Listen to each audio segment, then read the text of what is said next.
하나님께서 주시는 말씀 빌립보서 3장입니다. 빌립보서 3장 18절에서 21절까지 말씀 우리 한 절씩 교독하시고 마지막 절 합독하시겠습니다. 18절에서 21절까지 말씀입니다. 내가 여러 번 너희에게 말하였거니와 이제도 눈물을 흘리며 말하노니 여러 사람들이 그리스도의 십자가의 원수로 행하느니라. 그들의 마침은 멸망이요 그들의 신은 배요 그 영광은 그들의 부끄러움에 있고 땅의 일을 생각하는 자라. 그러나 우리의 시민권은 하늘에 있는지라. 거기로부터 구원하는 자 곧 주 예수 그리스도를 기다리노니 그는 만물을 자기에게 복종하게 하실 수 있는 자의 역사로 우리의 낮은 몸을 자기 영광의 몸의 형체와 같이 변하게 하시리라. 아멘. 예, 우리 오늘 또 앞뒤 좌우로 날씨가 많이 더워졌죠. 예, 이제 복장이 여러분들 다 이제 여름 복장으로 바뀌셨습니다. 우리 앞뒤 좌우로 인사하시겠습니다. 잘 오셨습니다. 반갑습니다. 예, 환영합니다. 예, 잘 오셨습니다. 반갑습니다. 네, 오늘은 제가 오래간만에 여러분 이 사진을 하나 보면서 설교를 시작해 볼까요? 여러분, 이 사진이 어디인 것 같으세요? 뭐 하는 거죠? 여러분 너무 잘 아시죠? 예, 풋볼 경기를 하죠. 여기 어디죠? 그죠? 뭐 미국 어디 있겠죠? NFL 선수들은 아닌 것 같고 그냥 뭐 고등학생 정도, 뭐 아니면 일반인 같은데 풋볼을 아주 좋아하는 사람들인 것 같죠? 자, 그러면 제가 한 가지 사진을 더 보여드릴게요. 여기는 또 어딜까요? 하나 사진 더 있습니다. 여기는 어디겠습니까? 예, 슈퍼마켓. 그냥 근데 보시는데 여기가 어디에 있는 슈퍼마켓 같으세요? 그 미국에 있는 그냥 여느 슈퍼마켓 같으시죠? 근데 여러분 조금 눈이 보시면 여기 미국 아이도 있고 조그마한 진짜 이런 게 있더라고요. 아이들 카트 혹시 보셨습니까? 네, 진짜 이런 게 있어요. 근데 여러분 조금만 신경을 쓰고 보시면 이분이랑 이분은 조금 어딘가에서 한국 분 같지 않으세요? 여러분 이 앞에 있는 사진과 이 뒤에 있는 사진이 사실은 평택, 대한민국 경기도 평택에 있는 캠프 험프리스 안에 있는 풋볼 경기장과 마트입니다. 이 슈퍼마켓입니다. 여러분 어떠세요? 뭐가 똑같습니까? 미국이랑 똑같죠? 여러분 실제 미군 부대 안에 들어가 보셨습니까? 저도 사실 한 번 딱 들어가 봤는데 정말 놀랐습니다. 입구를 딱 들어서면서부터 그냥 뭐가 똑같냐면 제가 봤던 미국의 모습과 거의 똑같더라고요. 그리고서 안에서 파는 것도 다 똑같고 디자인도 다 똑같고 심지어 여러분 자재도 과거에는 어디서 다 가져? 이런 여러분 야채들이 사실 지금은 한국이 잘 살게 되고 한국의 수준이 높아져서 이 미국의 기준을 통과한 한국 제품들이 들어갑니다. 근데 옛날에는 어떻겠죠? 여러분 미국에서 다 공수하고요. 최소한 일본에서 다 가져왔답니다. 진짜 그렇게 했습니다. 처음 들어보셨어요? 아실 텐데 다 아시잖아요. 예, 여러분 왜 이렇게 했을까요? 이렇게 한 이유가 뭐겠습니까? 딱 한 가지죠. 미국 군인들, 그러니까 미국 사람들, 여기 지금 캠프 험프리스 안에 살고 있는 사람들은 거의 대부분이 다, 거의 100%가 다 미국 시민권자들이잖아요. 미국 시민들이잖아요. 그 사람들이 힘들지 않도록, 고향에 대한 생각이 너무 나서 힘들지 않도록 최대한 배려하고, 그리고 미국 정부와 국민들이 당신들을 응원하고 있다라는 그 직간접적인 메시지가 어떤 이런 시설을 통해서 주는 거죠. 그렇지 않습니까? 예. 표정들이 왜 너무 신기하셨어요? 야, 한국에 요즘 이렇구나. 전부 다 너무너무 신기하다는 표정으로 이렇게 보시는데 맞습니다. 그런 직간접적인 메시지입니다. 미국 시민권자들이자 미국 군인들이 비록 어디에 살고 있지만, 한국에 살고 있지만 그들을 응원하고 격려하고 여전히 우리는 당신들을 위해서 참 기도하고 있고 당신들이 잘 견뎌주기를 원한다는 그 직간접적인 메시지가 바로 이런 것을 통해서도 느낄 수 있게 하는 겁니다. 여러분 지난주에 말씀드린 것처럼 빌립보서 3장 17절에서 21절은 빌립보서 전체의 신학이 함축된 그 3장의 결론적인 부분이라고 말씀드렸습니다. 근데 이 결론적인 부분이면서 그래서 이 결론적인 부분을 더 강조하기 위해서 비유로 무엇을 강조해서 그들에게 각인시켰다고요? 시민권.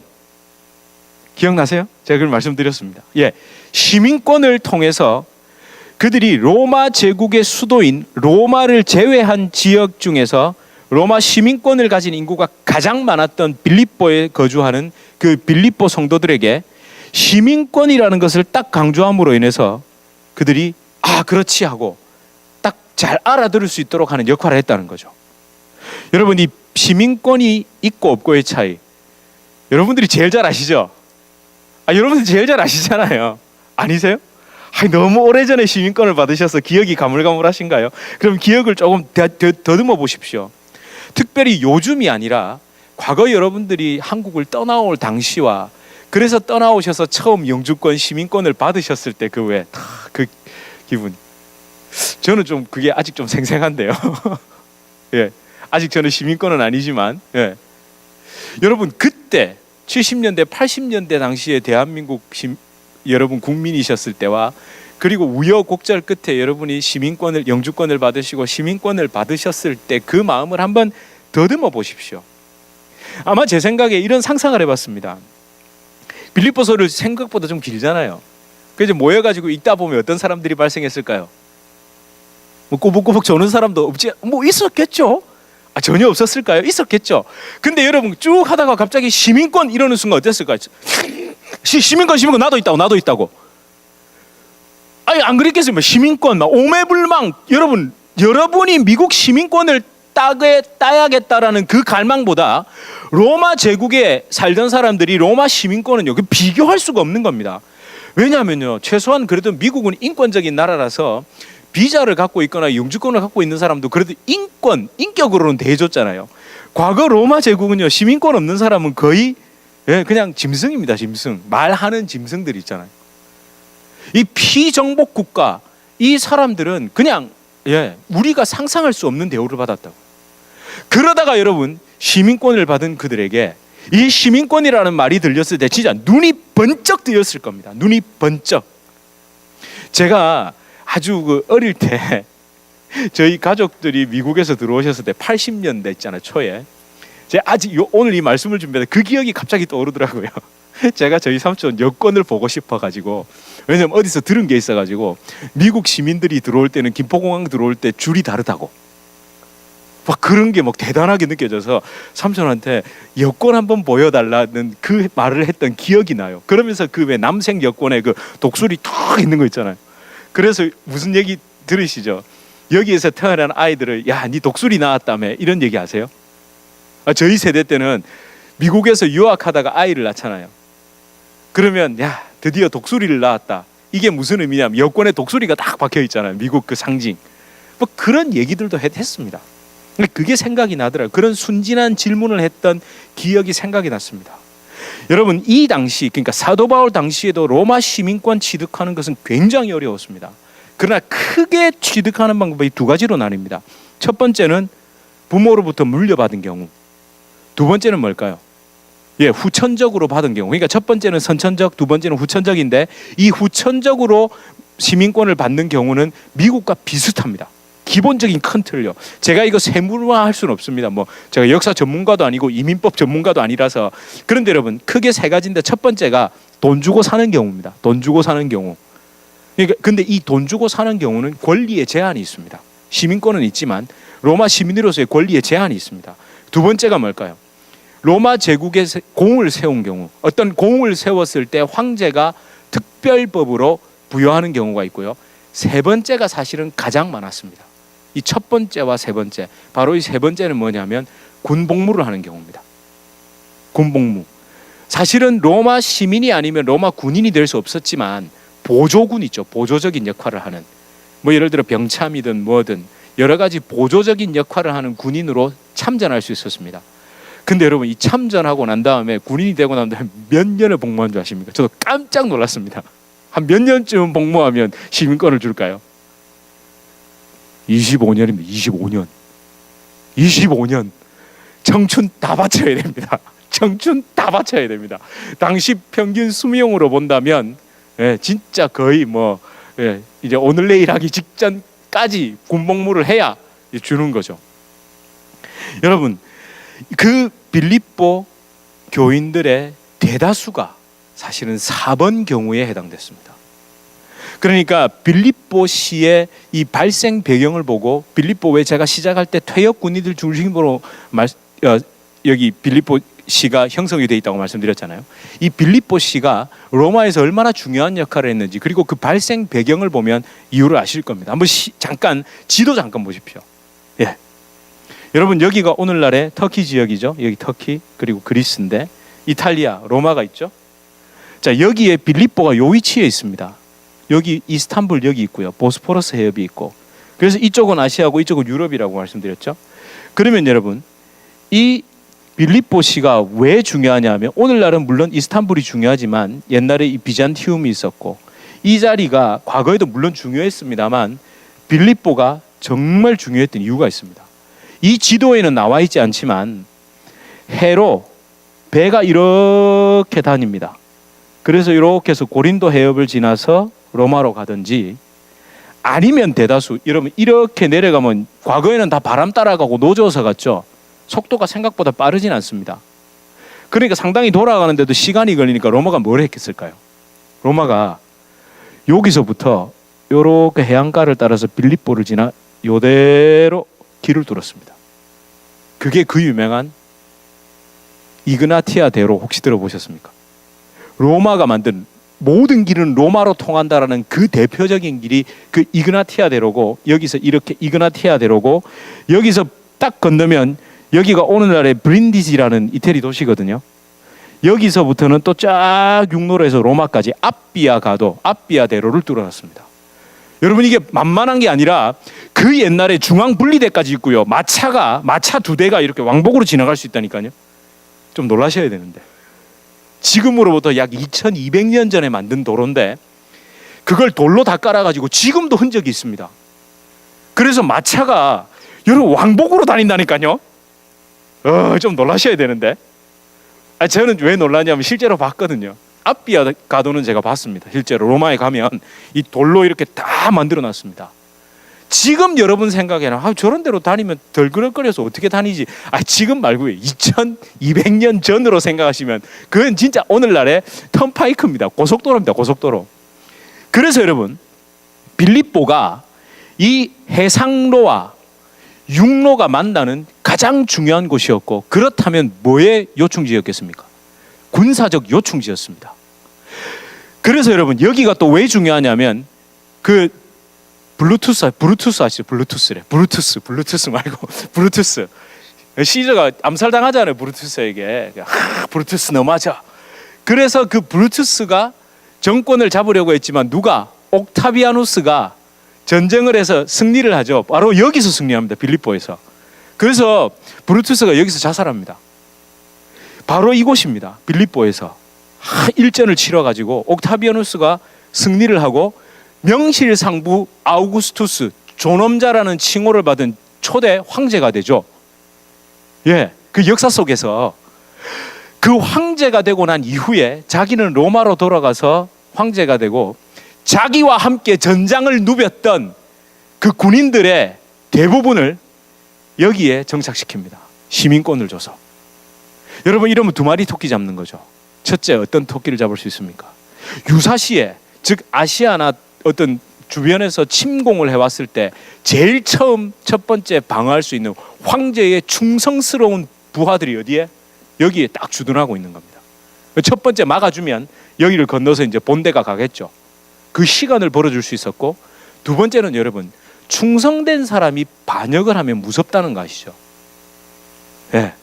그래서 이들을 너무 잘 알기 때문에 또 적당한 거리에 이렇게 내보내놓는 겁니다.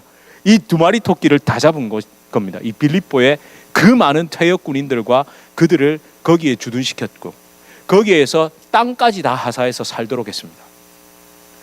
여러분 이 상황을 한번 잘 기억하시면서 이 시민권 그러니까 여러분 얼마나 이 빌립보 성도들에게 이 시민권을 언급하면 뿌듯했겠습니까? 그러나 여러분 사도 바울은 그들의 뿌듯한 마음 있잖아요. 나 시민권자야 라는 마음을 단순히 상기시키려고 이 말을 했던 거 분명히 아닐 겁니다. 바울은 그들의 과거와 지금을 대비시키려는 거죠. 그 전에는 원래 뭐였을까요? 피정복 국가에서 주로 군인이었든지 한 칼 쓰는 사람들이었겠죠. 그 사람들이 어떻습니까? 나 힘도 있고 좀 한 칼 쓰니까 나라가 정복은 당했습니다. 근데 내가 지금 할 수 있는 거라고는, 내가 로마 사회에서 뭔가 그래도 자리를 얻을 수 있는 것은 뭐다? 시민권을 얻는 길밖에 없는데 내가 할 수 있는 게, 잘하는 게 싸움이니까 전부 보조군으로라도 출전을 해서 25년 동안 정말 갖은 온갖 고생을 다 했을 겁니다. 근데 여러분, 이 25년이 지나면서 처음에는 어떻게 시민권을 받으려고 출전했지만 그 장군들과 황제와 옥타비아누스와 이렇게 함께 전쟁을 하다 보니 어떤 마음이 생겼을까요? 점점 로마에 대한 충성심도 생기고 장군에 대한 존경심도 생기기 시작했지 않았을까요? 여러분, 그런 마음 전혀 없이 25년을 버틴다는 것, 여러분 쉬운 일은 아닙니다. 여러분, 그에 비유해서 그들의 과거와 현재의 삶을 비춰서, 그러니까 당신들도 나도 원래는 십자가의 원수였으나 이제는 시민권을 받은 자다. 당신들은 원래 피정복 국가의 군인 혹은 거기에서 칼 쓰던 사람들이었는데 25년 동안 이 로마에 충성하다 결국 정말 충성된 시민으로 인정받아 여기에서 살고 있는 사람들 아닙니까? 라는 도리어 질문을 한 겁니다. 우리는 자꾸 그 자부심만을 생각하게 만드는데, 아니요, 그 옛날, 여러분 한번 가만히 생각해 보십시오. 옛날에 여러분들이 처음 시민권을 받았을 때의 그 마음과 지금 여러분들의 마음, 네. 정말 그러면서 우리 자꾸 그러잖아요. 한국이 잘 살면 또 이쪽으로 마음이 갔다가, 한국이 조금 힘들어지면 다시 이쪽으로 마음이 왔다가, 사실 그렇죠, 우리가. 그런데 잊지 말아야 할 것은 내가 처음 그 시민권을 받았을 때 그 기쁨과 그 마음. 그러면서 여러분 처음부터 그래도 그때는 그런 마음, 내가 이제 미국의 시민으로서 열심히 살아야 되겠다, 이런 마음 가지셨잖아요. 아무도 안 가지셨어요? 맹세하실 때, 선서하실 때 전혀 그런 마음 없으셨어요? 있으셨잖아요. 예. 여러분, 그런 신분 변화를 강조하려는 겁니다. 여러분 정말 경험하셨을 겁니다. 여러분, 그러면 십자가의 원수에서 하늘의 시민권을 받은 자의 차이가 뭡니까? 저는 지금 혜택이나 권리를 중심으로 말하는 것이 아닙니다. 삶의 자세가 변화되는 겁니다. 하늘의 시민권자로서 지금 현재 내 삶을 대하는 자세, 그리고 내가 바라봐야 할, 그 지향해야 할 것에 대한 이야기를 거기에 집중해야 된다는 거죠. 그 신분에 맞게 사는 겁니다. 여러분, 예수 그리스도를 믿고 내가 그리스도의 십자가의 원수로 행하다 하늘의 시민권을 받은 사람으로서의 사는 삶의 자세. 여러분, 예수 그리스도로 말미암아 십자가의 원수에서 하늘의 시민권을 가졌다면 제일 먼저 변화되어야 되는 게 뭘까요? 가치관이 변화되어야 됩니다. 가치관이 변화되어야 된다니까요. 내가 가장 가치 있어 하는 것이 달라져야 됩니다. 그게 19절의 기록이죠. 땅의 일, 그러니까 자기 배만 섬기는 일에서 벗어나야 됩니다. 물론 오해는 마십시오. 땅의 일이라고 해서 지금 여러분이 이 땅에서 허락된 삶을 살기 위해 그렇게 필요한 것들을 공급받는 그 일들을 다 벗어버리고 그것이 소용이 없다라는 말이 아닙니다. 그 일을 통해 내 자아를 신으로 섬기고 내 자아의 욕심을 채우기 위한 수단으로 그런 것들을 이용하지 말라는 거죠. 여러분 잘 아시죠? 시민권을 받아서 우리가 물론 미국 정부의 혜택을 받지만 그 혜택을 받는 진짜 이유는 뭡니까? 여러분들이 젊은 시절 열심히 일하셔서 뭘 많이 내셨습니까? 세금 내셨잖아요. 세금. 저 그거 진짜 안 잊어버리려고요. 그래서 여러분, 세금을 이렇게 떼는 것이 사실 좀 때로는 좀 미국 세금 많이 뗀다 이런 생각도 하지만, 그래도 여러분, 어느 누군가가 저보다 더 많은 세금을 냈기 때문에 저희 아이들도 오바마 케어 혜택도 받고요, 저희 아이들이 세금 환급도 받고 그럽니다. 그래서 제가 아이들에게 그런 얘기를 합니다. 저 자신에게도 너희들도 나중에 커서 뭐 많이 내는 사람이 되라, 세금 많이 내는 사람이 되라, 이렇게 얘기합니다. 여러분, 미국에서 세금을 많이 낸다는 건 또 뭐도 많다는 겁니까? 소득도 많다는 거잖아요. 예. 그렇게 좀 생각하라고 지금부터 가르칩니다. 지금부터, 계속 지금부터. 너희가 지금 이 학교를 잘 다닐 수 있는 이유가 너희가 타운십에 내는 세금의 60%가 학교 스쿨 텍스다 얘들아. 그걸 알아라. 그러면 우리 성도님들이 대부분 다 자녀들이 이제는 학교를 안 다니는데도 세금을 다 내고 있다. 그럼 너는 뭐의 혜택을 받고 있는 거다? 그래, 그분들의 낸 세금의 혜택 받고 있는 거다. 저 지금부터 그렇게 가르칩니다. 그래서 나중에 너희도 그 세금을 많이 내는 사람이 되거라. 예, 그런 마음의 자세가 필요하다는 거죠. 근데 여러분, 우리는 어떻게 합니까? 그런 생각 싹 없습니다. 그냥 그저 세금 내는 게 아깝죠. 그냥 아깝다는 생각밖에 안 합니다. 물론 아깝습니다. 내가 안 아깝다는 말씀을 드리는 게 아닙니다. 그러나 기왕 내실 거 마음의 자세를 좀 바꿔보시면 감사하지 않습니까? 참 감사합니다. 그리고 여러분, 무엇보다 우리는 자꾸만 이 종교성으로 그런 걸 포장합니다. 어떻게 하냐면 다 하나님의 영광을 위해서다는 식으로 내가 사실은 내 배만 위해서 내 자아의 어떤 이로움을 위해서 하나님을 섬기면서도 그걸 하나님의 영광이라는 걸 포장해버리죠. 그렇게 이용하지 말라는 것 제가 사실은 계속 강조드리고 있습니다. 사실 성경이 그렇게 말하고 있고요. 그리고 여러분, 시민권을 받은 사람들, 그러니까 그리스도의 원수에서 하늘의 시민권을 받은 자들의 가장 또 변화된 삶이 20절에 기록되어 있죠. 뭐라고 기록합니까? 신분이 변화된 사람은 기다림의 대상이 바뀌죠. 시민권이 하늘에 있으면 시민권을 내준 발급한 그 존재가 어디에 있죠? 하늘에 있죠. 예. 여러분, 시민권이 중요한 것, 여러분, 시민권은요, 어디에서 발급했느냐가 중요하지 않습니까? 여러분, 시민권을 땄는데 저기 어디 이름 모를 그 국가에서, 어제 아이들이 전 세계 나라의 수도가 뭐가 있는지를 막 찾았는데 저도 듣도 보도 못한 나라 이름들이 있더라고요. 그런 곳에서 발급한 시민권 받고 싶으세요? 아니죠. 그래도 여러분, 미국 정부, 그렇죠, 미국 정부의 대표, 예? 그 대통령의 이름으로, 미국 정부의 이름으로 발급된 그 시민권을 받고 싶으시죠? 그러면 여러분, 이 평택 기지에 있는 미국 시민권자들이 그래서 누구를 기다리겠습니까? 시민권, 이게 대표를 얘기하는 겁니다. 그렇죠, 미국의 대통령. 그래서 항상 미국의 대통령이 한국이나 그 나라를 방문하면 반드시 제일 먼저 어디 가지요? 언제나 미군 기지로 들어갑니다, 여러분. 그게 두 가지 이유입니다. 첫 번째는 보안상의 이유도 있지만 그 나라에서 가장 많은 미국인들이 있는 곳이 미군 기지잖아요. 거기에를 왜 가겠습니까? 그 사람들이 대통령을 기다리니까요. 기다리는 대상이 달라집니다. 내가 시민권을 발급받은 그곳의 그 총책임자이자 권한자를 기다리게 돼 있습니다. 그렇게 여러분, 우리도 기다리는 대상 예수 그리스도를 기다리게 돼 있다는 거죠. 그 소망하는 것이. 그리고 또 21절에 뭐라고 되어 있을까요? 그걸 보시면 신분이 변화된 사람은 복종의 대상이 바뀝니다. 특히 21절이 그 빌립보 교인들, 그 퇴역 군인들에게 확 다가왔을 겁니다. 뭐라고 기록되어 있냐면 그는 만물을 자기에게 복종하게 하실 수 있는 자. 누구죠? 예수님. 맞습니다. 그러나 그 사람들은 반드시 대비를 하겠죠. 과거에 그들에겐 그들의 고향의 왕이었겠죠. 자기를 복종시키던 사람이 자기 고향 땅에 그냥 왕이었으나 이제는 누구로 바뀐 겁니까? 로마의 황제로 바뀐 그 경험이 있는 사람들입니다. 이미. 그러니까 이 사람들에게 그는 만물을 자기에게 복종하게 하실 수 있는 자라는 의미가 딱 들었을 때 한 번 주인이 바뀌어봤잖아요. 그 권위 있고 힘 있는 자에 의해서 내가 섬기던 왕이 한마디로 얘기하면 목이 떨어지고 내가 이제 로마의 황제를 섬기는 사람으로 주인이 한번 바뀌어본 사람들에게 아, 맞아. 로마의 황제도 그보다 더 큰 권위를 가진 그 하늘의 하나님이 임하실 때 아, 내가 진짜 섬겨야 할 분은 하나님이다.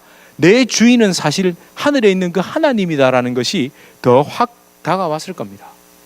게다가 여러분 20절 후반부에 낮은 몸을 자기 영광의 몸의 형체, 그 부활의 영광을 누리는 부활체로 바꾸어 주시는 것을 여러분 직접 그들도 경험했죠. 피정복무인에서 로마의 시민으로, 낮은 신분에서 로마의 시민이라는 신분으로 한번 경험을 해본 사람들에게 이 말은 정말 생생하게 다가왔을 겁니다.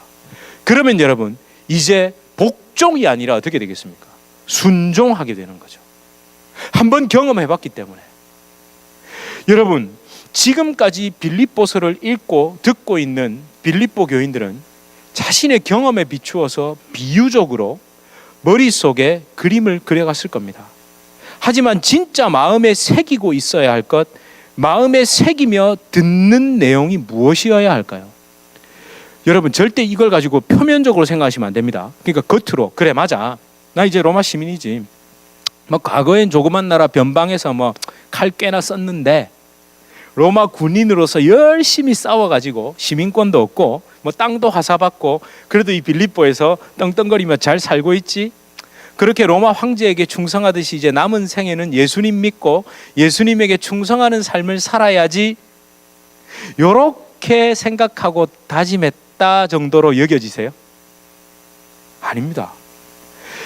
그들이 그렇게 생각했을지라도, 설마 그 중에는 그렇게 생각하는 사람이 있었을지라도, 하나님은, 사도 바울은 그렇게 생각하지 않았을 겁니다. 여러분, 기억나십니까? 그렇게 표면적으로 생각하는 게 아니라 빌립보서 1장 21절에서 제가 살짝 언급하고 지나갔습니다. 빌립보서 1장 21절 한번 읽어보시겠습니까? 한번 읽어보십시오. 시작. 오직 너희는 그리스도의 복음에 합당하게 생활하라. 이는 내가 너희에게 가보나 떠나 있으나 너희가 한 마음으로 서서 한 뜻으로 복음의 신앙을 위하여 협력하는 것과, 이렇게 되어 있습니다. 그러나 이 앞에 전반부를 한번 보십시오. 오직 너희는 그리스도의 복음에 합당하게 생활하라, 이렇게 되어 있죠. 이 생활하라 할 때 제가 살짝 언급 드렸었습니다. 이 생활하라는 게 뭐 그렇게 살아라 수준이 아니라 시민권을 받은 자로서 합당하게 살아라, 이 말입니다. 그러니까 여러분, 이 원어적인 의미가, 이게 시민이라는 말이죠. 아까 그 시민권 할 때 그 시민,